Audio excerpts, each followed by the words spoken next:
Hello and welcome everybody to another StarCraft 2 cast by Glitch. Today is LiquidRet Day. We're doing a little bit of analysis of Team Liquid's Ret, and we already saw a little bit of Ret's ZVZ, so now we're going to be taking a little bit of a look at Ret's ZVP. Ret is, of course, if you've ever seen Ret play before, it's just ridiculous how many drones Ret gets. Ret looks for every single opportunity to build more drones and get his economy going, and we're going to see exactly how he does that in the ZVP matchup. It's a little bit more sketchy in ZVZ just because in ZVZ you have to be a little more reactive to your opponent. You can't just get a lot, just because your opponent is going to have the same speed of units as you do, can produce units just as fast as you can. You need to be a little bit more careful about droning heavily, but in ZVP you definitely have the mobility advantage over your opponent. So he's going to be hopefully going for that heavy drone style that Ret is known for, and I am anxious to see how he's going to be doing it. His opponent here spawning in this, 2 o'clock position. As the red Protoss, we have Titan, and LiquidRet is of course on Antiga Shipyards, spawning in the 5 o'clock position as the blue Zerg. And we are going to see, looks like he's going to be going for a fast expansion here. I would expect that out of Ret, just because Ret is, like I said, he just goes for that heavy macro style. Wouldn't be surprised to see him go for that heavy macro style of getting that quick hatchery up. And yeah, then you can see that is exactly what he's going to be doing right now. Note also that Ret has not yet scouted this game. Why is that okay in this matchup? Because there's really not a whole lot that Protoss can do at this point in the game to try to apply pressure to you. At this point in the game, the things Ret is going to be most worried about are potential forge cannon rushes, potentially putting some cannons down here. Proxy 2 gates are becoming very, very much less common in this matchup, just because unlike Terrans who can just lift up their barracks and just bring it right back to their base, once Protoss puts a couple of gateways like right here, then you're pretty much screwed if that 2-gate does not work. So a lot of Protosses have not been doing that quite so much lately. So Ret's definitely a little bit safer just scouting with these overlords, and that's exactly what we are seeing Ret do right now. 2 overlords moving around the map, making sure to move this one overlord directly over this ramp. As he moves out, he's moving along this path right here, passing right over this ramp. Why? Because this gives him as much vision as he can to be able to see any probes coming in to be able to come into his base. Now, we did see after that hatch went down, we did see a gas and a pool go down immediately, started mining immediately on that gas, and looks like he's going to be getting up that Zergling speed as fast as possible. I'm actually going to be watching this pretty closely because I want to know if he ever pulls guys off of gas or whether he just continues to mine on gas. Now, he is now getting an overlord into his opponent's base. Gonna see that there is no chrono boost being saved up. Gonna see 2 gas geysers going down. That's gonna mean pretty much no 4-gate. I think he's actually gonna lose this overlord to this stalker. But again, still 3 harvesters on that gas, getting up queens now at both bases, continuing to just get up a lot of drones. As soon as these queens come up, I'm sure we're gonna be seeing more drones on the way. I don't think he's actually seen this position yet, doesn't know if his opponent is expanding, but by the fact that he only saw these 2 buildings right now at this point in the game, it's a pretty good bet that his opponent is probably expanding, which it looks like Titan will be expanding here very, very shortly. So what's he getting up? More drones. More drones. Zergling speed, there we go, yep. Looks like as soon as he got enough gas to get that Zergling speed going, pulled those drones off of that extractor, going back to mining strictly minerals. Why? Because if we have more minerals faster, we can have more drones faster. We can get up more drones and be able to... I'm actually curious to know what these 2 queens are doing out here, right out in the middle of the map. Looks like he's going to be spreading creep with both of them. I would actually be interested. Looks like the first inject was used to get both of these hatcheries up and to get some more drones up, but it looks like the next 25 energy that these queens get are going to be both used on creep tumors. It looks like he did 1 inject here, so it looks like the first 3 injects were used here, but he's using the 4th on that creep tumor when he has 2 queens out. That is in there. We do see an expansion now coming down for Titan. No scouting still going down for Ret. So what's he doing? He's producing a lot of Zerglings because he's kind of unsure at this point in time. Doesn't really know 100% what his opponent is doing, so he's sending out some Zerglings, producing some Zerglings. He's already gotten a lot of drones early in the game. Now going to be applying some pressure on his opponent. And what does he do while he's applying pressure on his opponent? Continuing to get more drones, continuing to get up some tech. There we go. Look at that. 6 more drones on the production tab right now. Why? Because he got into this base, He had a bunch of larvae sitting in his base, got into his opponent's base, saw that there's a Stargate actually coming up right now for Titan. Could potentially deal a lot of damage here, but he's going to be getting more queens to be able to deal with it right now.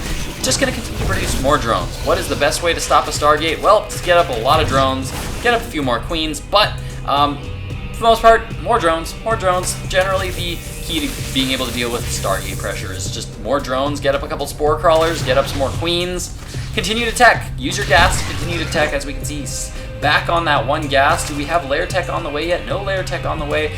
Probably going to be delaying that layer tech to be able to get up Overlord, or to be able to get up more queens, and we do see another hatchery now coming down for LiquidRet.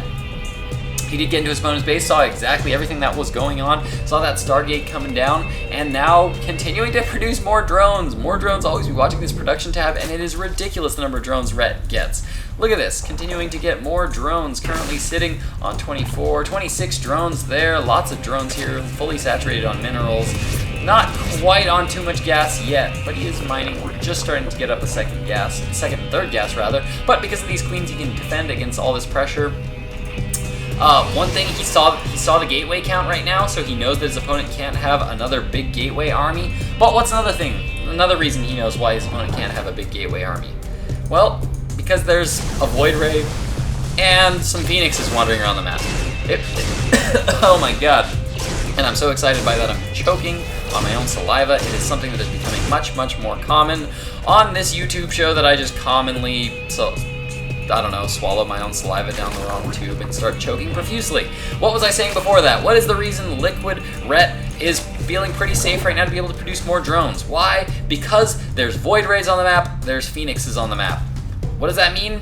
His opponent sunk a lot of resources into getting up Stargate tech. And remember, the more variety your opponent has in his unit composition, well, the weaker the individual units are going to be, so he can't have a really, really strong gateway force right now if he's spread between gateway units and these air tech units, and all Ret really needs to be able to deal with this right now. He's got spore crawlers, one spore crawler at each base, and he's got a bunch of queens to be able to deal with this. What's he do with the rest of his larvae and things? Makes tons of drones. 8 drones currently in production. Let's check out the harvester tab right now. 67 harvesters right now on 2 bases. That's absolutely ridiculous. That is crazy oversaturated. But you know what that means? The second he takes his 3rd expansion, he's just going to do a big drone transfer. And, well, as fast as his hatchery can get back up, he'll have 3 mining bases. So continuing to spread creep all over the map, trying to keep as much map control as he can. In the meantime, his overlord's currently confined to his own base. He did have some scouting around the map, checking for expansions, but we can see that that's not quite in the cards right now. His opponent has a big air force out right now. Hatchery going down at his 3rd. All the queens going to be here to be able to defend and keep all those units away. And we now see that a robotics base coming down, and now the gateway for Titan is starting to climb. Let's check out Titan's army right now. Like I was saying, there's not a whole lot of gateway units that Titan could possibly have, and as we can see, there are not a lot of gateway units that Titan has. He has 3 zealots right now. He's got 3 zealots. He's got 1 stalker. He's got 2 sentries. Not too much right now. Why? Because he got that early Stargate tech, and there's not a whole lot he can do unless he's doing some kind of big all-in. He's actually got way too much energy on his Nexus. Definitely not a good place to be. You want to be spending your energy on those Nexi as much as possible. Expansion now coming down. In the meantime, we do see a Spire coming up for Ret. Ret's going to be able to get up that Spire. Did he scout any kind of Colossus tech yet?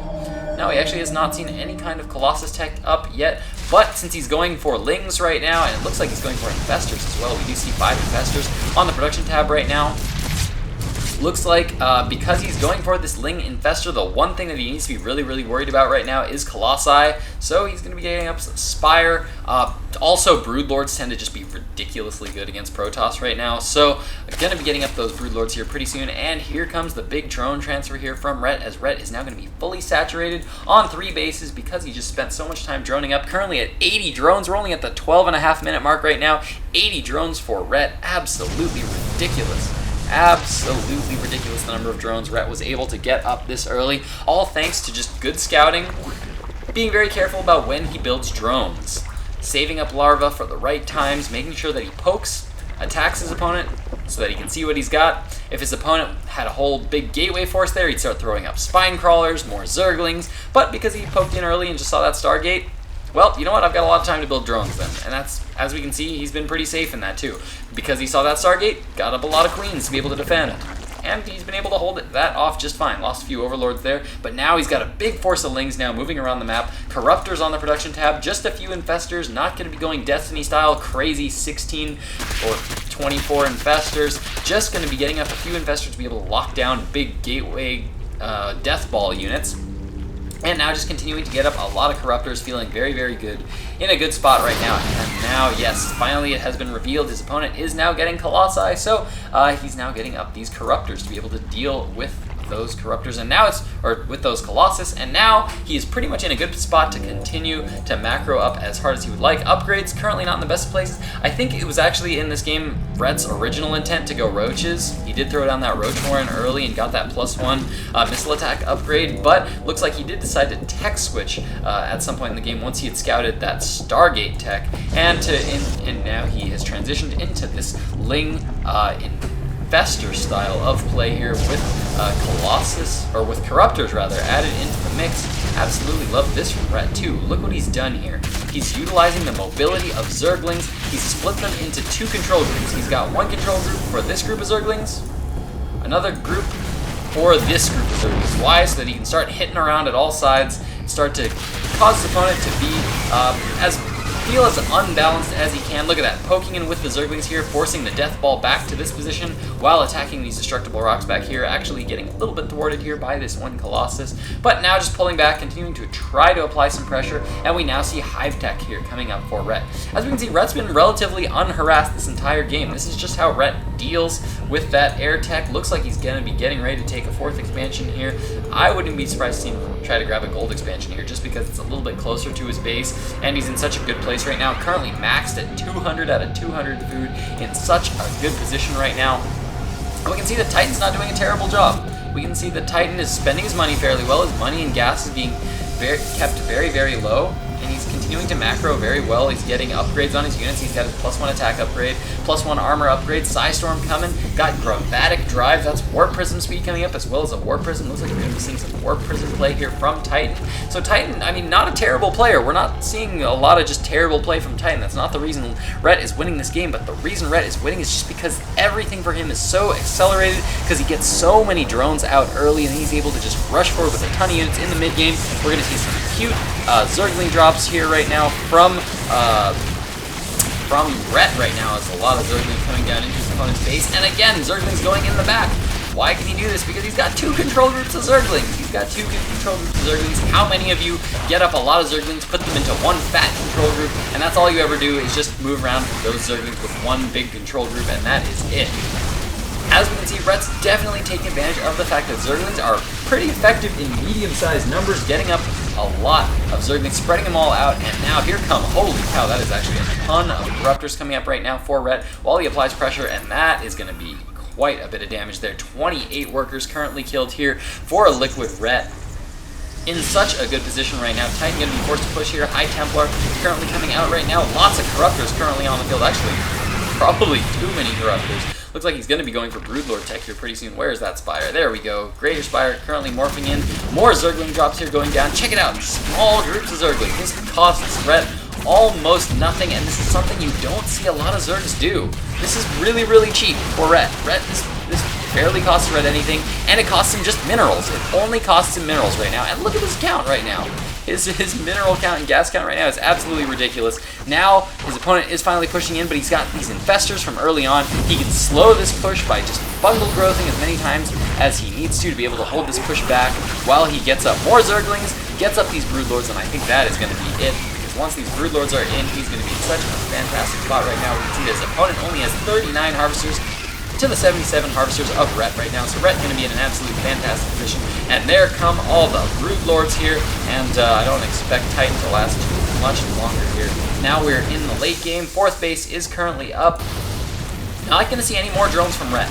Remember, some people will feel like, oh man, you're making too many drones. There's just so many drones going up. But what you have to remember is once you get to a certain number of drones, you can just stop drone production and just start making tons of stuff. More Zergling drops. Small, cute groups of Zerglings. There's only 3 Overlords worth of Zerglings. That's 24 Zerglings. Look how much damage he's dealing with. These small groups of Zerglings, absolutely fantastic forcing his opponent to divide up his army. This is actually not the best right now, losing a lot of Broodlords here carelessly, but it's not a problem because he's just so far ahead, and because of this Zergling drop that he's just able to deal a lot of damage. Those Broodlords almost don't matter. Currently, he's got a lot of money saved up in the bank. He's mining, and there is the GG from Titan. That's it. That's it. That was awesome play there from Rhett. Absolutely love that game. We're going to be going into now a little bit of ZVT here from Rhett, so don't go anywhere.